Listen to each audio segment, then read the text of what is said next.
Her Excellency, the Vice President, the ministers, the members of Parliament, the management of Namunkekeera Industrial Park, the staff of General Saleh. General Saleh himself is not here, I don't see him. Namunkekeera Kapeeka abaze wano olwaleero, njagala kusooka okubeebaza ku lw'okumpita ku mukolo guno mu kiseera empisi bwebadde ewasa. Abanyankole bagamba nti enkuba bw'etonnya naye omusana ne gwaka, kitegeeza nti empisi ewasa.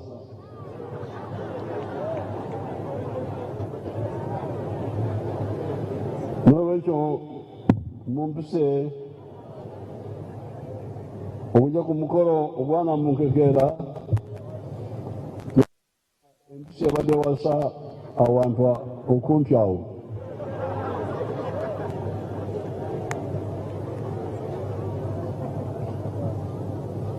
Ekyokubiri, olugero lwa Bayibuli lw'omuntu eyagenda kusiga. Ensigo ezimu zaagwa ku lwazi ne zikala, endala zaagwa mu magwa ne zitakula bulungi. Munyankole bagamba nti zanyoloza zikanyoloza, endala ne zigwa mu kkubo, enyonyi z'omu bbanga ne zizirya. Naye ne wabaawo ensigo eyagwa mu ttaka eddungi n'ebala nnyo. Kati ekiri wano Kapeeka z'ensigo ezaagwa ku ttaka eddungi.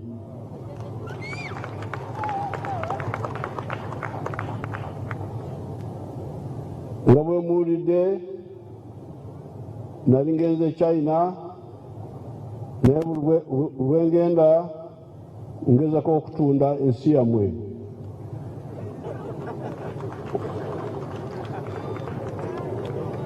Okusikiriza bamusiga nsimbi bajje wano bateekewo ebikola ssente, amakkolero oba woteeri oba kampani z'obuweereza. Kyenkola bulijjo buli wengenda wonna. Kati luno nalageze China 2015, ne wabaawo yangamba nti ayagala kukola akatawuni k'amakkolero.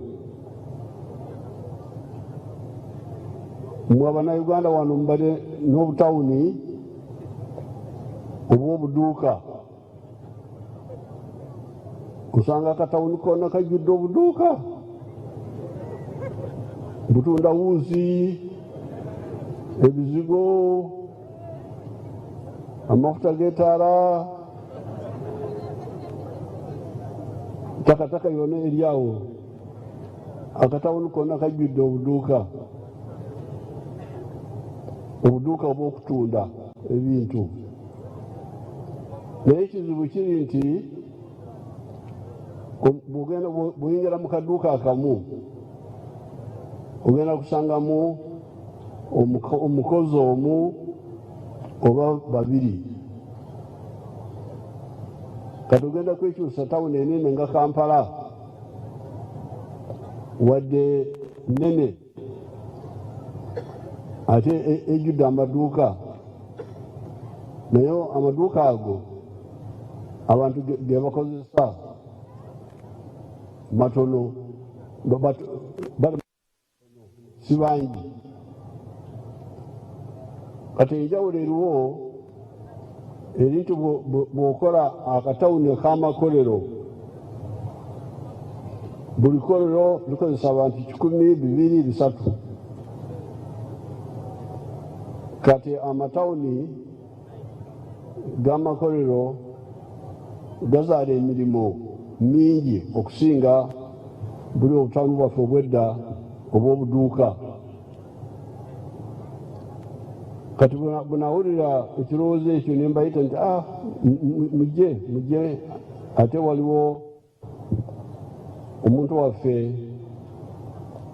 alina ettaka ddene. awo onebaliza General Sare.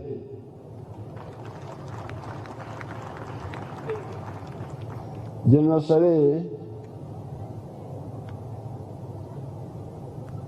alina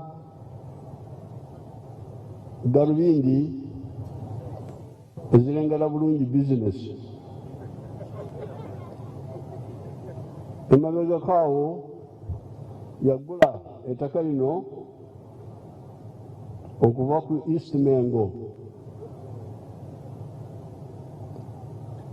yangambako nti nzija wano nnuunirewo, ne mugamba nti nedda nze nnuunirira Lwakitula n'ekisozi. ne mugamba nti ettaka litereke, tugenda kufuna omugaso ogusingawo. ate bwe naafuna bano bamusiga nsimbi ne mbakwataganya.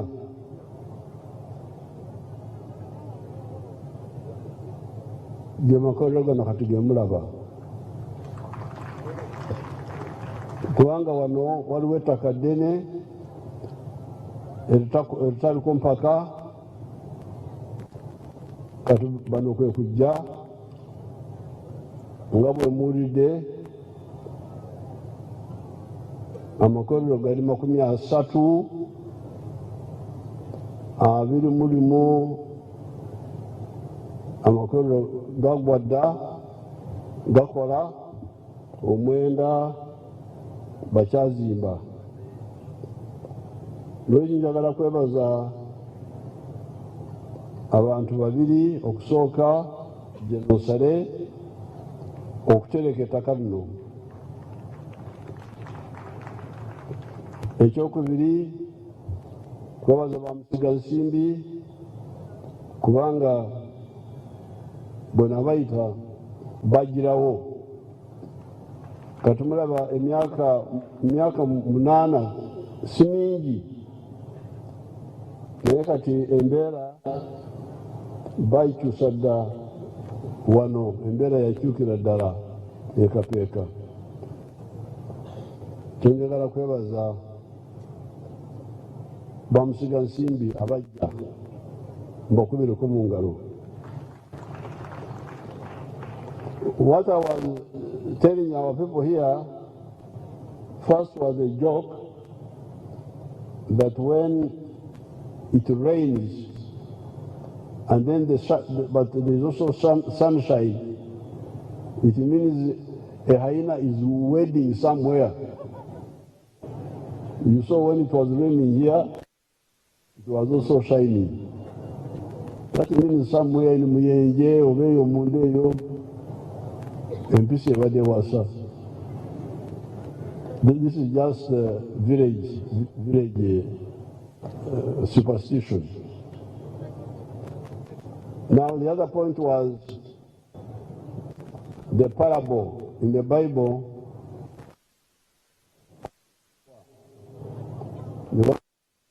To sow. Some of the seeds fell on the rock and didn't germinate. Others fell in the thorns and they deteriorated. But some fell on good ground and multiplied. And Kapeeka is one of them. The seeds fell on fertile ground.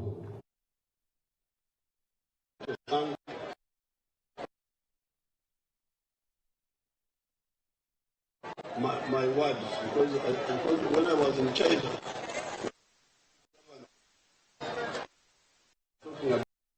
works. That's how I said, no, I know where there is land where you can have an extra park. I think that's how I live. 9 years, not a long time. We have already translated the idea into reality. I want to thank General Saleh and also thank the Chinese investors. General Saleh had bought this land from Eastman. When we were fighting here, there was a coffee factory. I think they were also growing some pineapples. I remember it was built by Chofa, the father of our Milan. And that's how I remember when they were doing the work.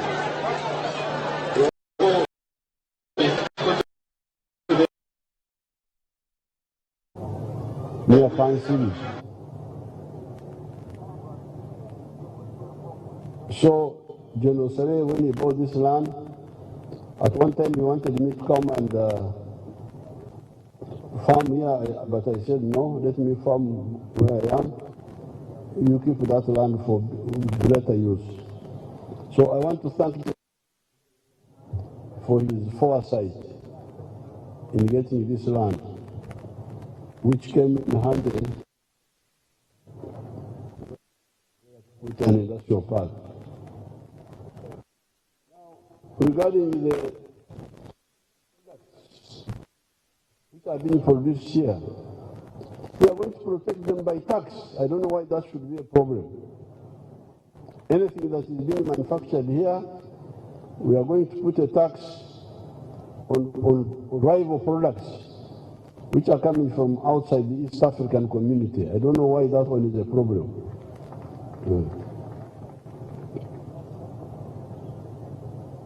I'm going to meet, I want my staff to call the investors for a meeting so that we discuss and agree on how I can support them by policy, by policies.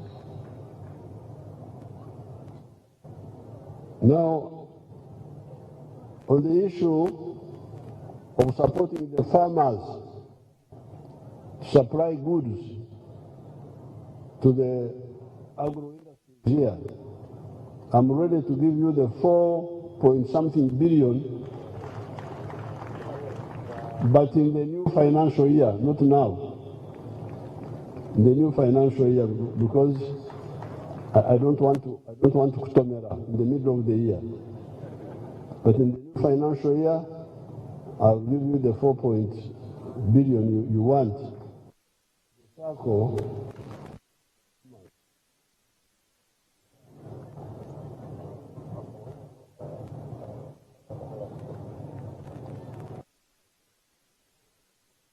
Also, I want my staff to organize for me to meet the land committee, the one of General Saleh, which Alice Kavoyo talked about, so that we talk also about that land issue.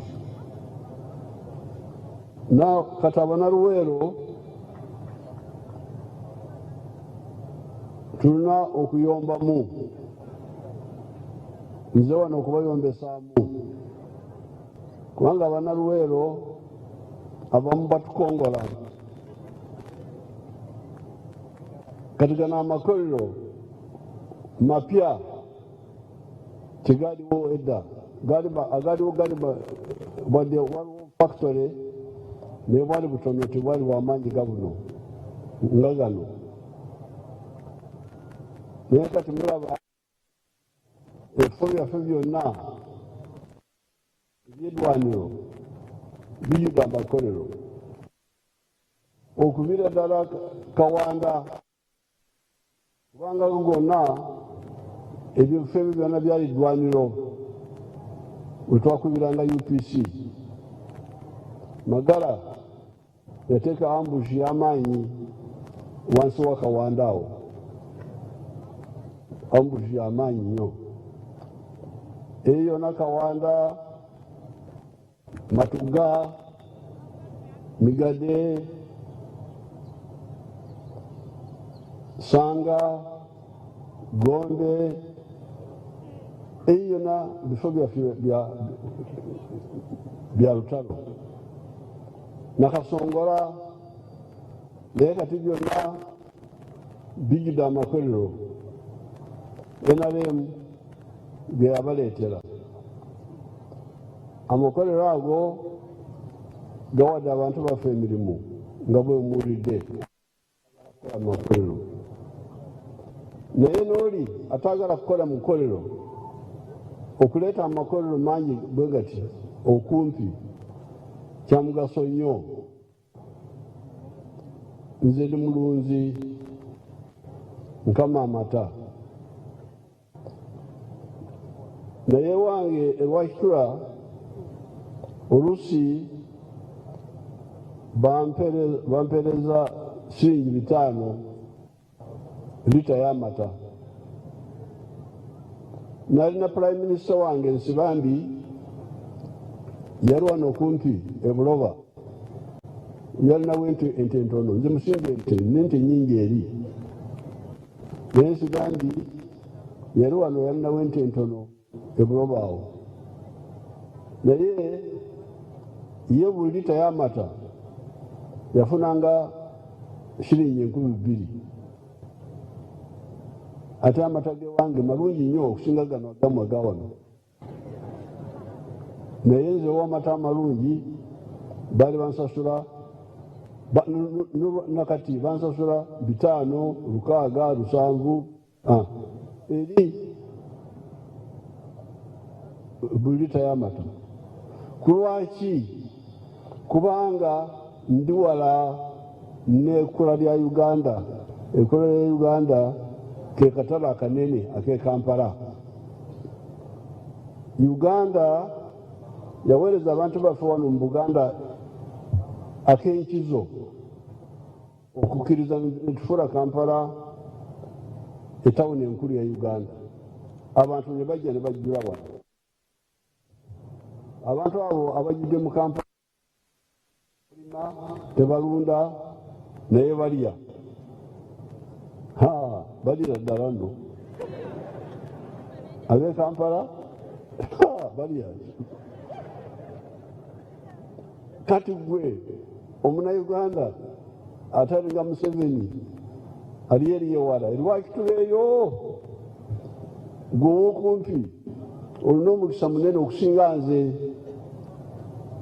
Singa owuliriza okuwabula kwa NRM n'ojumbira n'olunda ente y'amata, enkoko y'amagi na buli obusolo bwamwe bwe mulya, obusolo obwo nze sibulya.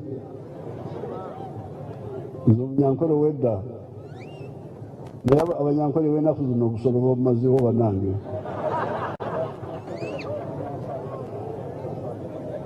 Naye nze omunyankole wedda obusolo obwo sibulya, ndi ng'omusiraamu. Kati ebyo byonna bw'obikolera wano kumpi ne Kampala ofuna kinene okusinga nze ow'eri Rwakitula. Kati abantu 13 abakola wano emmere bagigulawa. Kulwaki? Abantu bange wano Magomba gano agali kumpi ne Kampala, Makulubita, Gombe, Masulita, Kachiri, Semuto, Namayumba, Magomba gali okumpi. Kulwaki temujumbira? Ndowooza waliwo ababagumaliza mu bitaliimu. Abantu abo ngenda kubeekenenya, ate bayinza kwetuusa kw'ekikolimo, kubanga okuwugula abantu baffe ne bataganyirwa mu mikisa egiriwo ya Uganda, baba abakikola beereetera ekikolimo. abaguumaza abantu baffe. Nawulirako nti bwe twali tugaba emwanyi, ensigo z'emwanyi, Operation Wealth Creation, bwe yali ezigaba, nti waliwo ababagamba nti ezo ensigo tezigenda kubala, nti miyini gya nkumbi. Mwakiwulirako ekyo? Mwakiwulirako? Akibagamba yeekolomedde, kubanga kyabulabe okuwugula ne bakugumbaliza mu bitaliimu. Kati njagala kubasaba nti Uganda ebakoledde ekyenjawulo okubaleetera akateera k'amaanyi bwe kati ekumpi naffe abali okumpi ne Kampala. Nammwe nze ndi wala,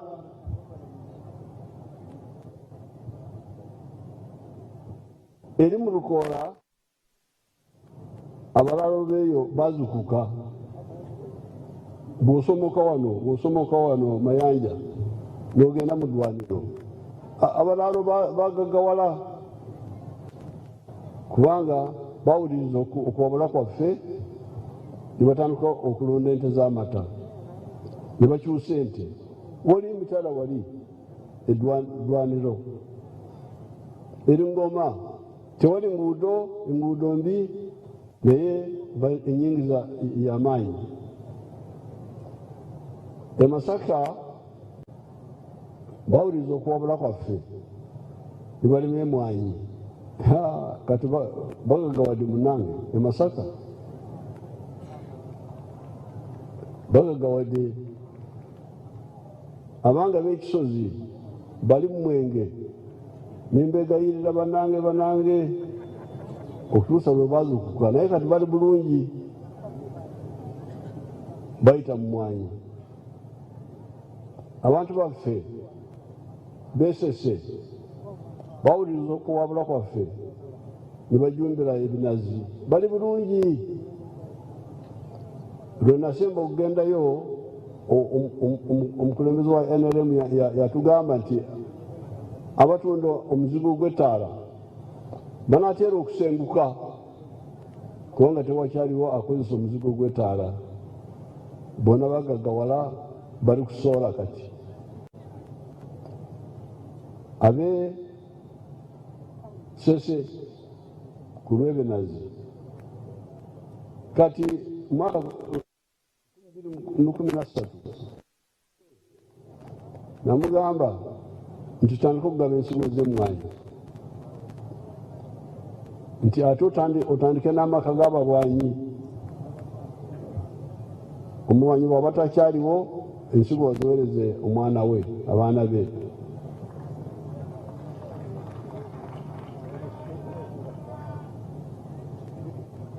Nali ndowooza kigenda kuyamba, naye kati waliwo bebangamba nti waliwo entalo z'amataka, nti ebintu bita entalo ezo ngenda kuzeekenenya. Akakiiko ako kasale kagambye ndabe engeri gye tutereezamu ebyama. Twabitereeza dda, kubanga mu ssemateeka tetukkiriza owa mayiro okugoba ow'ekibanja, tekikirizibwa. Babakanga bukanzi oba ow'ettaka okutemako ekibanja ekyo takkirizibwa. Babakanga bukanzi. Ate nammwe ne mukola ensobi, ne mulonda ababaka abataliimu.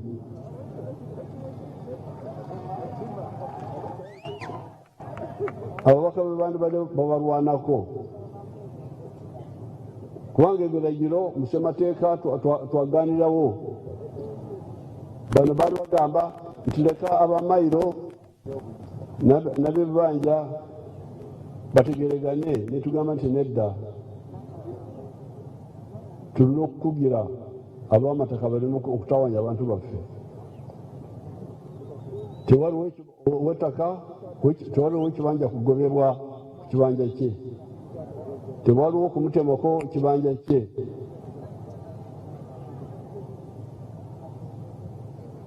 ate obusuulu buliko ekikomo. Agereka obusuulu sinayini ttaka district council yegereka obusuulu. Ab'amataka bakayana ne bagamba nti siringi 1000 ez'obusuulu tezirina makulu. Ne mbagamba nti abasirikale bwe bankobera saluuti erimu ssente mmeka? Naye kiba kitegeeza nti oli akubye saluuti aba akugamba nti nkutegedde ssebo oli mukulu erinze. So obusuulu twabulekako bubonero si bwa bizinesi. Era twakireeta kijala kiyambako okutuuka bwe tunafuna sente ab'ebibanja okwegula ne mutwala sente ebibanja amataka gammwe. N'olwekyo tewandibaddewo kizibu okuggyako abakulembeze bammwe tebabalwanako. Nabo RDCs nabo bebaseemu kubanga kijja kitya nti abantu bataawanyizibwa n'ab'amataka so nga ebiragiro bitangaavu. Naye ensonga eyo genda kugiyingiramu. Naye kyembasaba amagomba gana gali kumpi ne Kampala muleme okutukongola, mujjumbire puroguramu zetwabakwasa emikisa kati mingi okusinga luli. Bano abantu abajjudde wano ab'amakkolero bonna beetaaga ebyokukozesa, beetaaga ebyokulya, beetaaga raw materials, beetaaga mukisa gw'amaanyi. So in conclusion, I'm telling these people that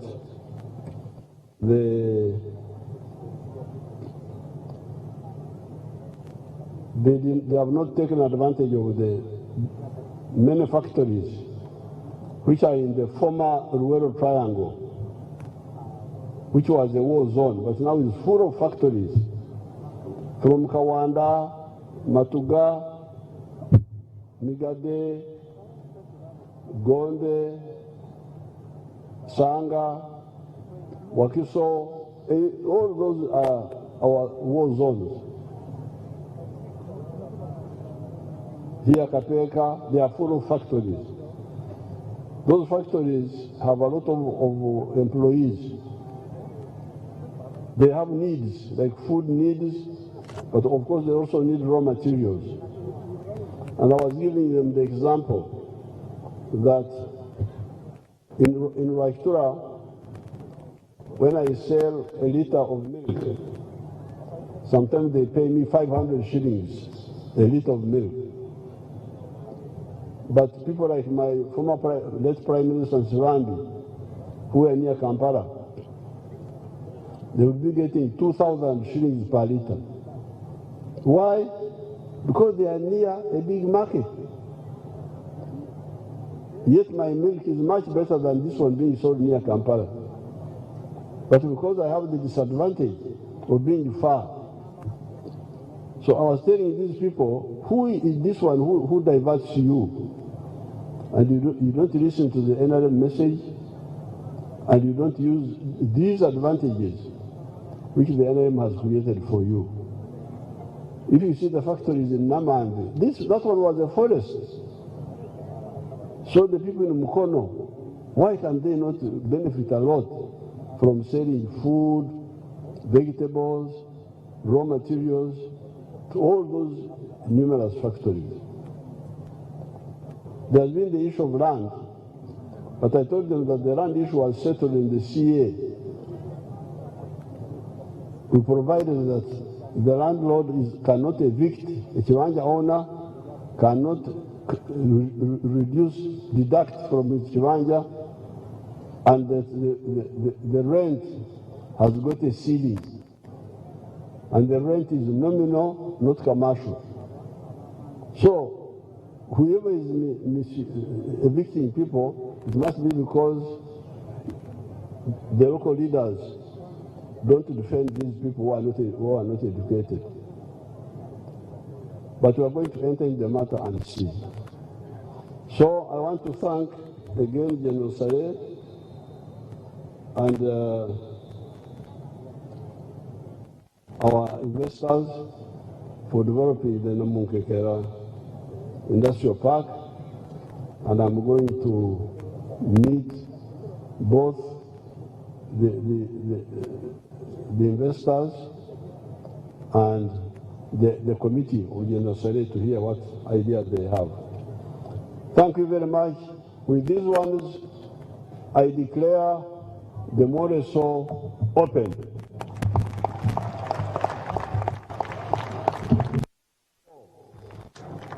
Showing our language is called omwoleso. Thank you very much. A huge round of applause to our President, His Excellency General Yoweri Kaguta Museveni, who has officially opened the Nabil Trade Show 2024. Your Excellency, allow me to use 30 seconds just to introduce a few people to you before you leave. I would like to kindly recognize the presence of Congolese traders. Now these ones always buy products from the industrial park. They travel all the way from Congo and they've branded themselves as regional investors. Please stand up and wave to His Excellency the President. Okay. Your Excellency, also allow me to introduce to you the Executive Director of the National Environment Management Authority, Mr. Barirega Akankwasa. You're most welcome. Wange Sabalwanyi, nzikiriza nkwanjulire Mama Nakaseke, Hajati Saida Bumba. Mukama wange Excellency, the Managing Director Napil Ansavie Mkuisemu kano staffe. Okay, agenda maso kubanga atulaba ku Soul TV omukulembeze w'eggwanga bw'atyo bamaze okubanga yogerako Kapeeka n'abo bannamakolero abasobodde okubanga ali ku omwoleso guno ogw'ebyobusuubuzi era nga officially asobodde okubanga aguggulawo gugenda kubanga gukomekerezebwa olunaku olw'enkya. Kino agenda kubanga afuna ebifaananyi n'abamu ku bagenyi abakulu abaze wano ku nsonga wemba ndi wakuzikulambulirako ezimu zayogeddeko kwe kwebaza General Saleh olw'ekirooto kye yali nakyo yasooka n'ettaka alijja mu kutaka ku Buganda mu region ya Bunda nasobola okubanga abeera n'ekirowoozo ekyokuteekawo industries era yasabako n'omukulembeze w'eggwanga nti ajje abeere ng'alundira wano wabula omukulembeze nga namugamba nti agenda kuba agenda eri ekisozi ne Lwakitula asobole okubanga alundirayo ente ze kwe kuleka ettaka lino wabula yamukkiriza ate nasupportinga ekirooto ky'okubanga ano omukulembeze w'eggwanga yakola kinene nnyo okugendako China nasobola okubanga asaka eri bamusiga nsimbi abasobole okubanga bajja wano ate bazimbe ku ttaka lino. So byebimu ku omukulembeze byasobodde okubanga yogerako era nga abasuubiza nti amaka g'obwa president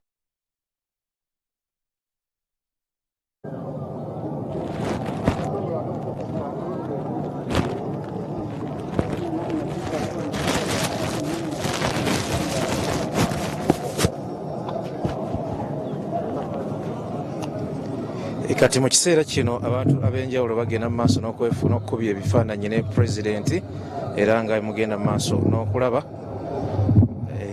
bagenda mu maaso n'okwekubya ebifaananyi abo be bategesi b'enteekateeka eno gye tubalaze okubira ddala ku makya paka ssaawa zino bagenda mu maaso n'okufunayo ate omukisa ogufuna ku bifaananyi ne pulezidenti. Tuli butereevu ku Soul TV sinziira wano e Namunkekeera eky'amakkolero ku mwoleso pulezidenti gw'amaze okuggulawo wakati mu kusomesa okubuulirira ate n'okulungamya eggwanga Uganda ku nsonga ez'enjawulo. Your Excellency, thank you so much for our photo op. Ladies and gentlemen, let's all rise for the Uganda national anthem. I beg your pardon. Let's start with the East African anthem, the Ugandan anthem, and then our head of state will leave, and then everyone else can leave.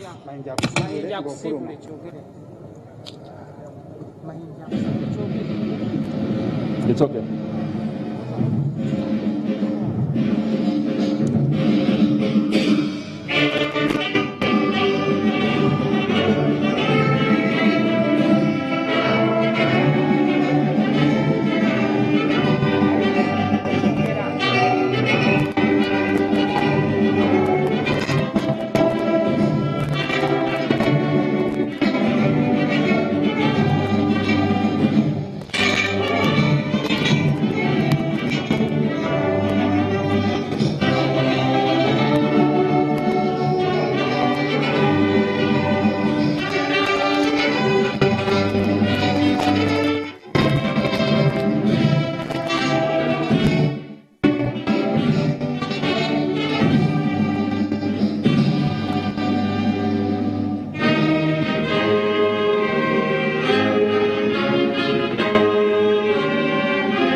Saabalwanyi nga bw'otambula okuva wano nzikiriza mpite muzzukulu wo Ronald Mayinja akusiibe.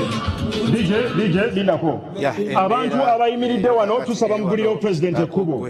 Abantu abayimiridde mu wankaaki tusaba muveewo bwe gutambudde okuviira ddala gye twatandikidde paka assaawa eno kati pulezidenti yeeyongerayo nga mugenda mu maaso n'okulaba pulezidenti yeeyongerayo naye nga ekiriwo kyekyo nga bwe mukiraba abalabi baffe aba Swot TV. Pulezidenti ye kakati yeeyongeddeyo embeera yeeyo nga bwe muwulira omwoleso gugenda kuba gwa nnaku 2 omwoleso gugenda kubeera gwa nnaku 2 naye nga essaawa zino ekiriwo kyekyo tujja kufunayokko omuntu nga omu oba 2 te oluvannyuma tujja kuba nga tuddayo mu studio abalabi baffe aba Swot TV. Ekiri wano kyekino nga mukiraba pulezidenti ataddeko enkofiira ye akabonero akalaga ati agenda kwambuka waggulu era mumulaba agenda kubanga asiibula ku bantu eruddaawo agenda kubanga asiibula abantu mubulaba agenda kubanga awulira ku bantu abangi abazze wano mu kuggulawo omwoleso ogw'olunaku olwaleero. Embeera yeeyo nga emagiraba